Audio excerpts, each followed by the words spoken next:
Right. But the thing was, I don't own Oracle stock, but here's what I know about Oracle stock, though.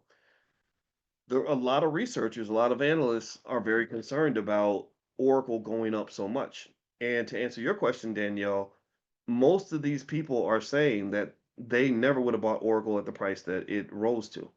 They're saying that Oracle got overly inflated. As soon as Oracle made that deal, that led to the stock price pop. I guess it was a deal with what's it, OpenAI? They made the deal with, or somebody. I know Nvidia made a deal with OpenAI. I think Oracle made the deal with OpenAI, if I'm not mistaken. Was it OpenAI? I think it was OpenAI. And anyway, so the stock price shoots up by 40%. Larry Ellison makes $100 billion in a day or something ridiculous. It's crazy. One person. It's insane. Um, but then the company goes into debt to finance their part of the deal. And now, so there's a concern now that maybe there is a little bit of that they kind of what's the word? It's like a runaway freight train right now with all this overspending in AI and just endless expansion and building of data centers and everything else. And then some companies are taking on debt in order to do this, lots of debt, not using excess cash flow. So Apple, if Apple makes this investment, they're using some of their own cash. Oracle literally goes to the bond markets and borrows the money. So leverage is another risk factor. So Oracle stock has been dropping since that time. And I saw this. I'd seen this from just some of the reports I've been reading, and so I'd actually bought the puts. I put in an order. I was a little upset. Here's what happened, and this is important to know. I put in the order for the puts like at nighttime. I thought about it like 7 o'clock at night. I said, let me just buy some puts on Oracle.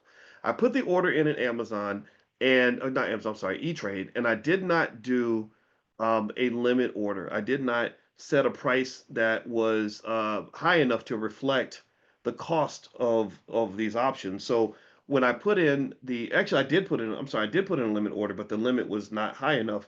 So ultimately what happened was by the next morning, this news about Oracle had been impounded into the price. So the prices of the puts went up. So I didn't actually get the puts. I just didn't check on it. And then I went in and I said, wait, Oracle went down. Did I buy the puts? Dang it, I didn't buy them. So later on today, if you want to know how the story ends, I did buy more puts today because there is a concern that Oracle stock got pushed up too high. They don't deserve the valuation that they have right now, but only time will tell. So I use that as an example because you can buy puts because you just are speculating on whether the stock is going to go down.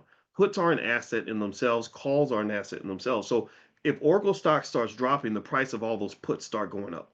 And it's just like if you have insurance and your insurance costs a certain amount, you live in California, they charge you 5,000 a year or whatever, and then suddenly there's wildfires all around your city, the price of your insurance is going to go up big time, right?